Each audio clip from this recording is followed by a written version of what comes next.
ब्रह्मचारी को सबसे पहले अपनी रसना पर नियंत्रण रखना आवश्यक है, जबान पर।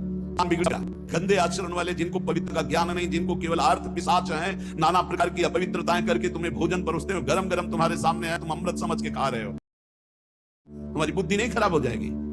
सबसे पहले सतमार्ग में चलने वाले को इस रसेंद्री को मारना होता है। रसेंद्री, ये जीत गए, सब जीत गए।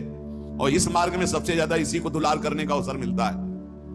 जहां निमंत्रण होगा वहां चक्क होगा, बस को खाओ और चौपट करो अपनी साधना, अपने परमार्थ को चौपट कर दो। खाना ही मृत्यु है और खाना ही जीवन है।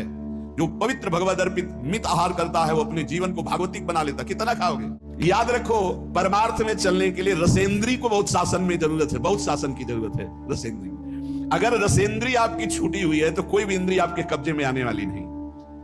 भोजन किया जाता है जीवन रखने के लिए, प्राणों का पोषण। और आप ये समझो, जैसे आप 400 ग्राम अन्न पा लिए तो आपकी जीवनी शक्ति उसमें पचाने में कम लगेगी और आपके चिंतन में ज्यादा लगेगी। 800 ग्राम डाल लिया। एक दिन सुना था 24 घंटे में एक मानव शरीर को स्वस्थ रहने के लिए 400 ग्राम अन्न की जरूरत होती, बस। इसके बाद तो ऊपर ओवरलोड करना है। इतनी हानि आप नहीं समझ पा रहे हो, रोगों का घर बढ़ा रहे हो। थोड़ा भोजन करो, सात्विक भोजन करो, और ऐसा भोजन करो जिसमें तेल आदि गरिष्ठ पदार्थ ज्यादा ना हो, तो आपकी शक्ति बढ़ेगी, आप जीवनी शक्ति से भजन करेंगे। भजन में मन क्यों नहीं लगता? आप देखो, एक दिन खा के अच्छे और एक दिन 2 रोटी खाओ, केवल हमारे कहने के अनुसार, कि आपको लगे कि हाँ भूख लगी अभी, और छोड़ दो, फिर आप भजन में लगो, देखो कैसी वृत्ति जाएगी। सतोगुणी चंचलता मन की तभी रुकती है जब सात्विक भोजन होता है।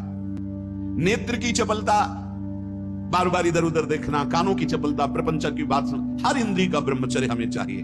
तो बहुत लाल मिर्च वाला गर्मा गर्म, ये ब्रह्मचर्य के लिए सब हानिकारक। उत्तेजक भोजन नहीं, उत्तेजक दृश्य नहीं, उत्तेजक बातें नहीं, तभी संयम से चला सकता है। लेकिन एकाग्रता पूर्वक कुछ सदग्रंथों का स्वाध्याय सबको करना चाहिए, सत्संग सुनना चाहिए, परम पवित्र महाभागवतों के चरित्र पढ़ने चाहिए, सरलता पूर्वक विश्व भगवान की प्रार्थना, उनका नाम जप करना चाहिए।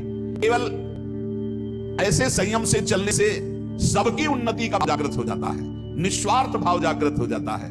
पूरे जगत का मंगल वो कर सकता है जो संयमी है।